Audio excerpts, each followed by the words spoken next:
Une rupture géopolitique majeure secoue l'Afrique de l'Ouest. Le Tchad, un pivot stratégique de la région, fait un virage radical en se rapprochant de l'Alliance des États du Sahel, AES, modifiant ainsi les repères historiques des relations internationales. Cette décision vient d'après des décennies de stabilité apparente et a engendré une nouvelle dynamique géopolitique dans le Sahel.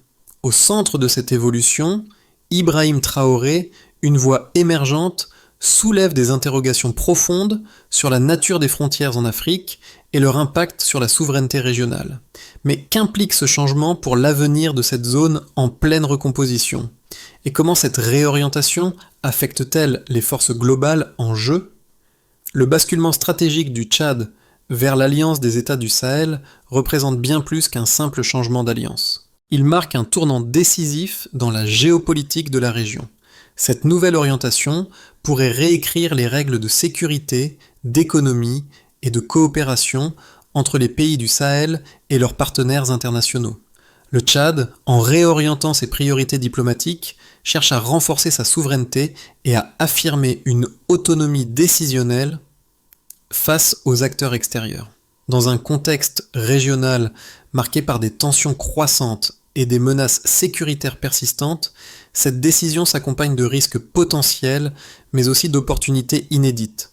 En effet, cette recomposition pourrait redéfinir l'équilibre du pouvoir dans la région, en poussant les pays voisins à repenser leurs alliances et leurs stratégies. En parallèle, les attentes populaires, notamment celles des jeunes générations, jouent un rôle clé dans cette transition, car elles aspirent à une gouvernance plus indépendante et plus proche de leur réalité. Ce changement, symbolisé par Ibrahim Traoré, est-il la clé d'un avenir plus stable ou un pari risqué ?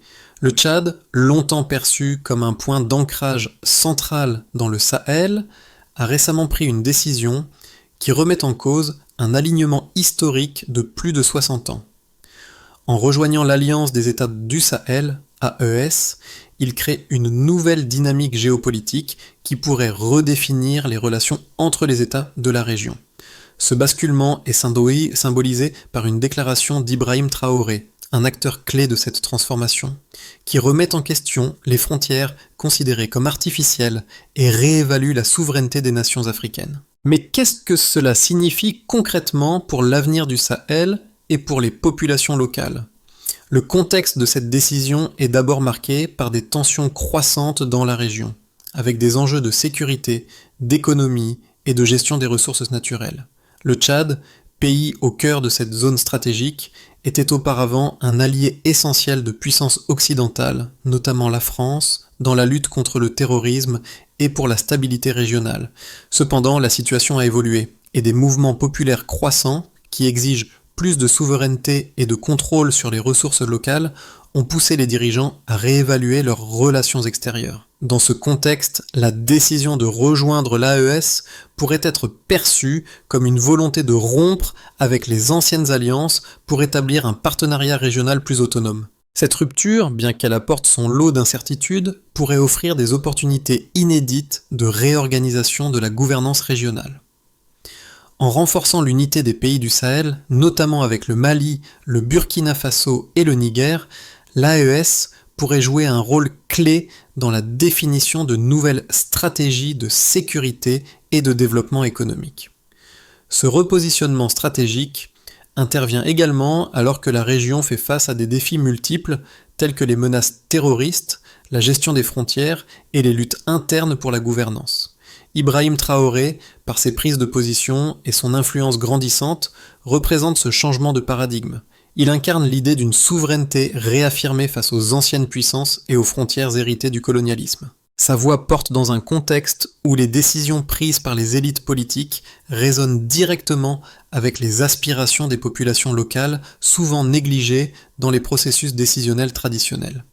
L'un des éléments clés de cette recomposition géopolitique dans le Sahel est la figure d'Ibrahim Traoré.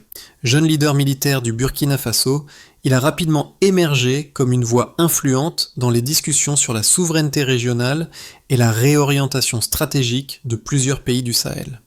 Traoré incarne la nouvelle génération de dirigeants qui défendent un modèle plus indépendant, loin des influences extérieures qui ont longtemps structuré la politique régionale. Sa position sur les frontières artificielles et sur la nécessité de redéfinir la souveraineté des États africains trouve un écho particulier dans le contexte actuel du Tchad, qui lui aussi cherche à se libérer d'un cadre géopolitique imposé par les puissances mondiales. Le rôle de Traoré dans cette dynamique ne se limite pas à un simple activisme politique. Il est également un catalyseur des changements populaires. Son discours est fortement soutenu par les jeunes générations qui aspirent à une Afrique plus autonome, capable de décider de ses propres trajectoires sans la pression des anciennes puissances coloniales. Dans les rues de Ouagadougou, Bamako et autres capitales régionales, la voix de Traoré résonne comme un cri de ralliement pour ceux qui souhaitent voir un Sahel redéfini par ses propres acteurs. Les premières répercussions de ce virage stratégique sont déjà visibles. D'un côté, les populations accueillent favorablement ce tournant, espérant un avenir débarrassé des anciennes dépendances. D'un autre côté, des tensions naissent au sein de la classe politique traditionnelle, qui craint que ces changements rapides n'entraînent une instabilité accrue. L'impact immédiat de cette transition est donc ambigu, une attente de renouveau, mais aussi une certitude sur les conséquences à long terme pour la stabilité régionale. Le basculement du Tchad vers l'Alliance des États du Sahel marque un tournant stratégique dans la dynamique géopolitique de la région. Ce changement s'inscrit dans une série d'événements qui ont redéfini les rapports de force au Sahel. Le premier point de rupture a été la décision du Tchad de se distancer de ses anciens partenaires, notamment la France, après plusieurs décennies d'alignement. Ce virage a été perçu comme un signal fort de volonté d'autonomie, une rupture avec un modèle qui pendant des années a fait du Tchad un allié clé des puissances occidentales dans leur lutte contre les groupes terroristes au Sahel. Ce changement a été accentué par la montée en puissance de dirigeants comme Ibrahim Traoré, qui, par ses discours et ses actions, a mis en lumière la nécessité de redéfinir les frontières et la souveraineté des États de la région. Dans les mois qui ont suivi, plusieurs événements ont renforcé cette tendance. L'un des plus marquants a été la participation active du Tchad à des discussions avec le Mali, le Burkina Faso et le Niger pour renforcer les liens régionaux au sein de l'AES. Cette nouvelle alliance a été saluée par de nombreux observateurs comme un moyen de créer une réponse plus cohérente aux défis sécuritaires et économiques du Sahel, loin des influences extérieures. Les discussions ont été centrées sur la sécurité collective, la gestion des ressources naturelles et la mise en place de politiques économiques communes dans l'espoir de réduire la dépendance vis-à-vis des puissances étrangères. Simultanément, des mouvements populaires ont émergé dans plusieurs capitales, appelant à une plus grande autonomie et à un contrôle accru des ressources naturelles par les États de la région. Le Tchad, en particulier, a connu des manifestations exigeant une redistribution plus équitable des richesses, alors que les populations locales ont exprimé leur mécontentement face à des décennies de gestion externe des ressources, notamment pétrolières et minières. Ces manifestations ont joué un rôle crucial dans le changement de cap du gouvernement tchadien, soulignant les attentes de la population pour un modèle de développement plus équitable. Sur le plan international, la décision du Tchad a provoqué une onde de choc. Les pays occidentaux, et en particulier la France, ont réagi avec une certaine inquiétude, craignant que cette réorientation ne fragilise leur position au Sahel. Cette inquiétude a été exacerbée par la montée en puissance de figures comme Ibrahim Traoré, qui incarne un nouveau courant politique régional, plus soucieux des intérêts locaux que des relations avec les anciens colonisateurs. Dans ce contexte, la question qui se pose est de savoir si ce basculement du Tchad marquera le début d'une nouvelle ère de gouvernance régionale plus indépendante ou si la région sombrera dans une instabilité accrue. Les tensions géopolitiques ont atteint un point culminant avec la fermeture de certaines bases militaires occidentales au Tchad, un geste symbolique fort indiquant la fin d'un cycle de coopération militaire traditionnelle. Ce retrait a été perçu par certains comme un signe de vulnérabilité accrue, mais d'autres y ont vu une opportunité pour les pays du Sahel de se réapproprier leur espace géopolitique sans interférence extérieure. L'onde de choc de cette transition s'étend bien au-delà du Tchad. Le Mali, le Burkina Faso et le Niger ont rapidement suivi le mouvement, cherchant à renforcer leur unité au sein de l'AES. Les discussions sur la sécurisation des frontières communes et la gestion des menaces terroristes ont été au cœur des priorités, avec une attention particulière portée à la coordination des efforts militaires et à la mise en place de mécanismes de renseignement communs. Toutefois, la question de l'équilibre des pouvoirs régionaux reste ouverte, alors que des pays comme le Mali et le Burkina Faso, déjà fragilisés par des crises internes, se demandent si cette nouvelle alliance sera capable d'assurer une stabilité durable. Ainsi, l'histoire du Tchad, de ses relations extérieures et de son rôle au sein de la région se trouve redéfinie par cette série d'événements. Le basculement du Tchad marque un moment charnière, à la fois une opportunité de réaffirmation de la souveraineté régionale et un défi majeur pour la stabilité du Sahel dans les années à venir. Les décisions géopolitiques du Tchad et de ses voisins du Sahel ont des implications bien au-delà de la simple réorientation stratégique. Les chiffres révèlent la portée de ce basculement. Tout d'abord, la durée des relations entre le Tchad et ses partenaires occidentaux a été une donnée clé. Pendant plus de 60 ans, le Tchad a entretenu des relations étroites avec la France et d'autres puissances occidentales, axées sur la coopération sécuritaire et militaire.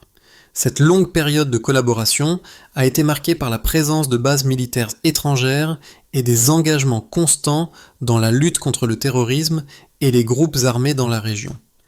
Le retrait de ces bases militaires, après la décision du Tchad de rejoindre l'Alliance des États du Sahel, AES, marque un tournant quantifiable qui souligne la rupture d'un modèle de coopération établi.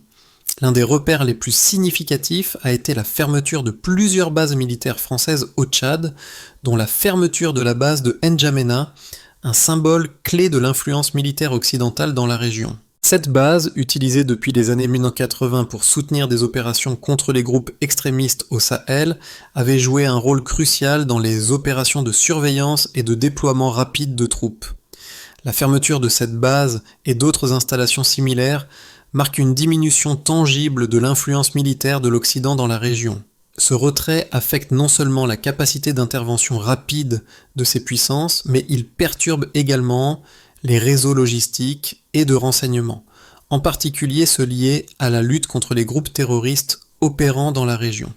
Un autre chiffre clé qui illustre cette transition est le volume des échanges économiques entre le Tchad et ses partenaires traditionnels, notamment la France. Avant ce basculement géopolitique, près de 35% des exportations du Tchad étaient dirigées vers la France et d'autres pays européens, notamment dans les secteurs du pétrole, de l'or et de l'uranium. Cependant, suite à la décision du Tchad de se rapprocher de l'AES, ce chiffre a commencé à diminuer, les pays membres de l'AES cherchant à diversifier leurs partenaires économiques au sein de la région. De plus, les entreprises locales, jusqu'alors dépendantes des investissements étrangers, sont de plus en plus appelées à jouer un rôle clé dans le développement économique du Tchad et des pays voisins. Le volume de l'aide étrangère est également un indicateur important. Le Tchad, jusqu'à récemment, recevait environ 15% de son budget annuel sous forme d'aide étrangère, principalement de l'Union européenne et de la France, pour soutenir des projets de développement et de sécurité.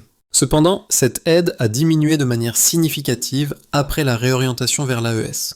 Cette baisse s'accompagne d'une volonté d'autofinancement accrue, les dirigeants tchadiens misant sur les ressources naturelles du pays et une meilleure gestion des investissements internes pour compenser cette perte. Parallèlement, l'émergence d'accords régionaux avec le Mali, le Burkina Faso et le Niger, visant à renforcer la coopération économique et sécuritaire au sein de l'AES, a permis de maintenir une stabilité économique relative malgré cette réduction de l'aide extérieure. Une autre donnée chiffrée intéressante concerne la démographie et la jeunesse de la région. Le Sahel, et en particulier le Tchad, connaissent une croissance démographique rapide, avec plus de 3% par an. Cette jeune population, en grande partie désillusionnée par les politiques traditionnelles et la dépendance extérieure, a exprimé son soutien aux dirigeants régionaux, comme Ibrahim Traoré, qui prône une autonomie accrue. Ce soutien populaire s'est traduit par des manifestations de masse, notamment à N'Djamena et dans d'autres capitales où les jeunes ont exigé plus de souveraineté et de contrôle sur les ressources naturelles. L'importance de cette dynamique démographique ne peut être sous-estimée car elle représente un facteur clé de la stabilité à long terme de cette nouvelle alliance régionale. Enfin, un autre élément quantifiable qui témoigne de cette transformation est l'intensification des échanges militaires et sécuritaires au sein de l'AES. Depuis la décision du Tchad de rejoindre cette alliance, les pays membres ont signé plusieurs accords visant à renforcer leur coopération en matière de défense. Ces accords incluent la création de zones de sécurité communes et l'échange de renseignements sur les menaces régionales. Cette coopération est directement liée à une baisse de la dépendance à l'égard des puissances extérieures et à l'émergence d'une volonté collective de prendre en main la sécurité régionale. Ces données révèlent non seulement l'ampleur du changement géopolitique en cours, mais aussi les défis que le Tchad et ses voisins doivent relever pour maintenir leur stabilité économique et sécuritaire. Ce basculement, bien que difficile à mesurer en termes absolus, reste une transformation tangible et significative qui aura un impact durable sur la région du Sahel. L'évolution géopolitique du Sahel, marquée par la réorientation stratégique du Tchad, suscite deux visions opposées qui méritent d'être analysées sous leur forme la plus optimiste et pessimiste. La première thèse, la plus optimiste, soutient que cette transition pourrait réellement renforcer la souveraineté régionale, en particulier au sein de l'Alliance des États du Sahel, AES. Le rapprochement du Tchad avec l'AES pourrait non seulement garantir une sécurité accrue, mais aussi permettre de mieux contrôler les ressources naturelles de la région loin des intérêts étrangers. Les pays du Sahel, unis par une volonté commune de se protéger et de se développer indépendamment des anciennes puissances coloniales, pourraient enfin construire un bloc solide qui s'oppose efficacement aux menaces extérieures et internes. L'argument fort ici repose sur la capacité des pays de la région à coordonner leurs efforts de sécurité et de développement en utilisant les ressources locales pour renforcer leur position. Cette vision trouve un appui dans les mouvements populaires, notamment dans des pays comme le Burkina Faso et le Mali, où les dirigeants se sont engagés à promouvoir une autonomie régionale et une gestion plus équitable des ressources. D'un autre côté, la vision plus pessimiste évoque les risques d'instabilité accrue et de fragmentation. En se détachant des puissances extérieures et en s'engageant dans une coopération plus autonome, le Tchad et ses voisins pourraient créer un vide stratégique qui serait exploité par des groupes armés et des acteurs extérieurs. La décision de fermer des bases militaires étrangères pourrait affaiblir la capacité de la région à faire face à des menaces immédiates, notamment en matière de terrorisme. De plus, le manque d'expérience en matière de coopération sécuritaire régionale pourrait entraîner des tensions internes exacerbées par des divergences politiques et économiques. En l'absence d'une coordination parfaite et de solutions aux problèmes de gouvernance locale, cette transition pourrait engendrer une instabilité durable, rendant la région encore plus vulnérable aux influences extérieures.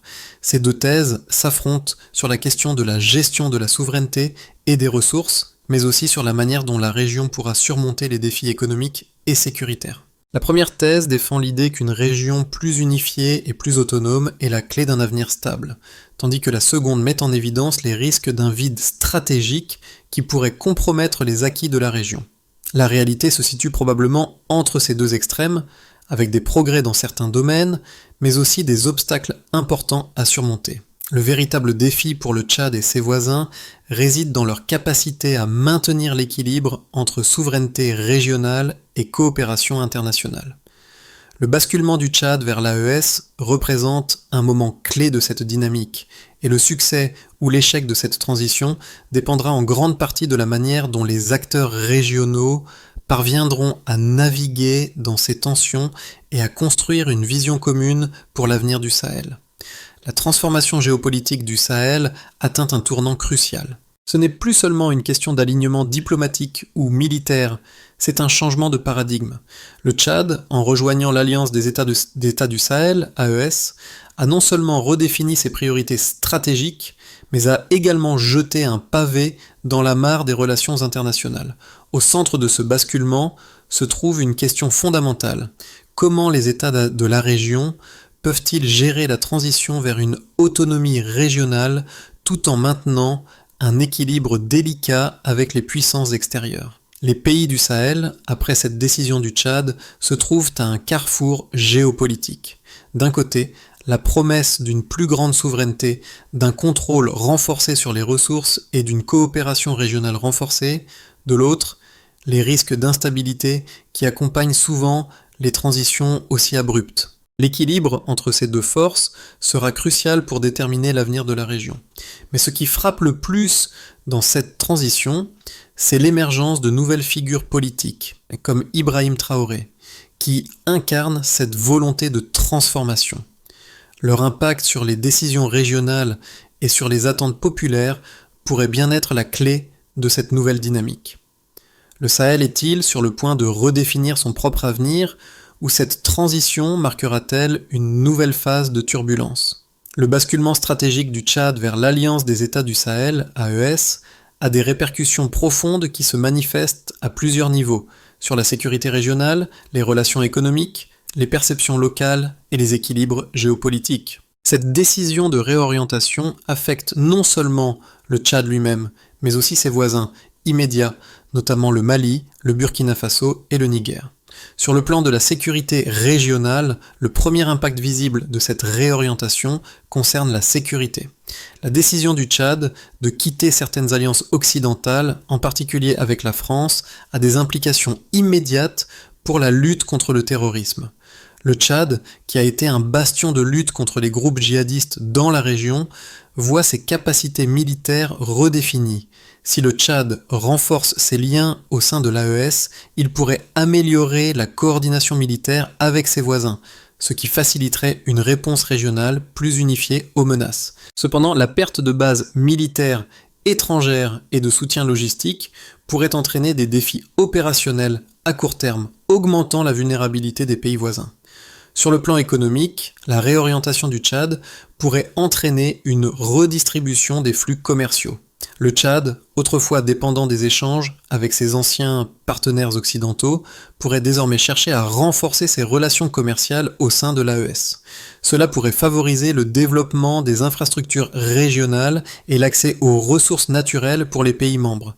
Cependant, cette autonomie économique accrue pourrait aussi rencontrer des obstacles, notamment en matière d'investissement étranger et de gestion des ressources naturelles, car les partenaires extérieurs peuvent hésiter à investir sans une stabilité géopolitique claire. Du côté des perceptions populaires, la réaction des populations locales joue un rôle clé dans cette transition.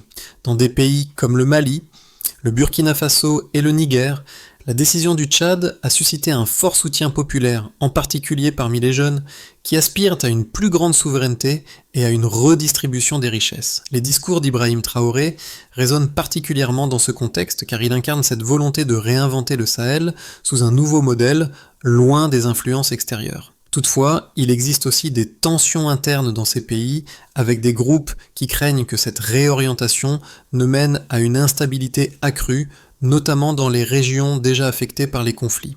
Sur le plan des équilibres géopolitiques, cette réorientation marque un changement dans les équilibres géopolitiques à l'échelle mondiale. Le Tchad, en se rapprochant de l'AES, envoie un signal clair à la communauté internationale. Les pays du Sahel cherchent à se réapproprier leur destin, à réduire leur dépendance envers les puissances extérieures et à redéfinir leurs alliances stratégiques. Cependant, cette nouvelle direction pourrait également provoquer des tensions avec des acteurs extérieurs comme la France, qui perd une position stratégique dans le Sahel, ou même avec d'autres pays africains qui pourraient percevoir ce changement comme un défi à l'ordre régional établi. Les relations avec les puissances mondiales, notamment les États-Unis et l'Union européenne, devront être réévaluées à la lumière de cette nouvelle dynamique. Ainsi, bien que cette réorientation apporte des promesses de souveraineté accrue et de stabilité régionale, elle est loin d'être exempte de risques. La manière dont le Tchad et ses voisins réussiront à naviguer dans ce nouvel ordre régional sera déterminante pour l'avenir du Sahel. L'avenir immédiat du Sahel, dans les 6 à 12 prochains mois, est conditionné par la manière dont les pays membres de l'Alliance des États du Sahel, AES, géreront leur nouvelle dynamique interne après la réorientation stratégique du Tchad. Ce basculement géopolitique ouvre la voie à 3 scénarios distincts, chacun présentant des risques et des opportunités uniques. Dans un premier scénario, ajustement progressif base. Dans ce scénario, la transition vers une autonomie régionale se fait de manière graduelle et prudente. Le Tchad, ainsi que ses voisins, s'efforcent de maintenir des relations équilibrées avec les puissances extérieures tout en consolidant leur coopération interne au sein de l'AES. Les pays de la région pourraient adopter des mesures pour renforcer les capacités de leurs forces armées communes et promouvoir des projets économiques intégrés. Cette approche vise à stabiliser la région tout en minimisant les risques de rupture avec les partenaires internationaux. L'objectif serait de réduire progressivement la dépendance vis-à-vis des puissances extérieures tout en renforçant la coopération interne. À court terme, la région bénéficierait d'une stabilité relative, mais cette stabilité serait marquée par une grande prudence et des ajustements constants aux nouvelles réalités géopolitiques. Dans un deuxième scénario, cohésion renforcée, optimiste. Le scénario optimiste envisage une région plus unie et dynamique. Dans cette perspective, le rapprochement du Tchad avec l'AES provoque une réaction positive à travers tout le Sahel. Les dirigeants des pays membres, inspirés par la vision de figures comme Ibrahim Traoré, parviennent à renforcer la coopération sécuritaire et à créer un bloc géopolitique plus cohérent. L'influence croissante des jeunes générations qui soutiennent cette initiative catalyse les réformes économiques et politiques nécessaires pour maximiser les ressources locales et réduire la dépendance extérieure. Les pays du Sahel réussissent à s'unir pour créer des infrastructures régionales et à établir une politique de sécurité commune efficace. Les relations avec les puissances extérieures deviennent davantage basées sur des partenariats équilibrés, et non plus sur une domination économique et sécuritaire. Ce scénario verrait une augmentation de la prospérité et une meilleure gestion des ressources locales. Dans un troisième scénario, instabilité amplifiée, pessimiste. Le scénario pessimiste, en revanche, prévoit une période de turbulence accrue. La décision du Tchad de se détourner de ses partenaires traditionnels pourrait entraîner une instabilité politique et sécuritaire dans la région. L'incertitude concernant la réorganisation des forces de sécurité régionales pourrait offrir des opportunités aux groupes armés de profiter du vide créé. Des tensions internes entre les pays membres de l'AES pourraient également surgir, notamment concernant la gestion des ressources et les priorités politiques divergentes. En l'absence d'une coordination efficace, des conflits frontaliers ou des crises internes pourraient déstabiliser davantage la région. De plus, le retrait des partenaires extérieurs pourrait exposer les pays du Sahel à une vulnérabilité accrue face aux influences extérieures, comme celle des puissances rivales, qui chercheraient à exploiter cette instabilité pour accroître leur influence. Chacun de ces scénarios dépend largement de la capacité des pays du Sahel à s'adapter à cette nouvelle dynamique et à gérer les tensions internes et externes. Si la coopération régionale et la gestion des ressources sont bien gérées, la région pourrait voir un avenir plus prospère et plus autonome. Cependant, des défis de taille demeurent et la stabilité du Sahel reste fragile face à des incertitudes géopolitiques. Pour les observateurs extérieurs et les populations locales du Sahel, la réorientation stratégique du Tchad marque un moment charnière dans l'évolution de la région. L'impact de cette transition se ressent non seulement sur le plan politique et économique, mais aussi au niveau social et humain. Les jeunes générations, en particulier, jouent un rôle central dans cette dynamique, car elles sont souvent les plus désillusionnées par le modèle de gouvernance traditionnel et cherchent un avenir plus autonome.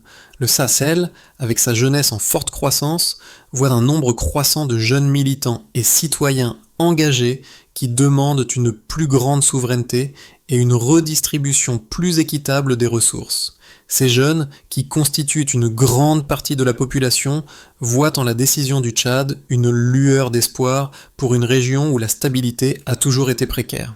Ils aspirent à un modèle de gouvernance qui réponde aux besoins locaux tout en s'affranchissant des influences extérieures.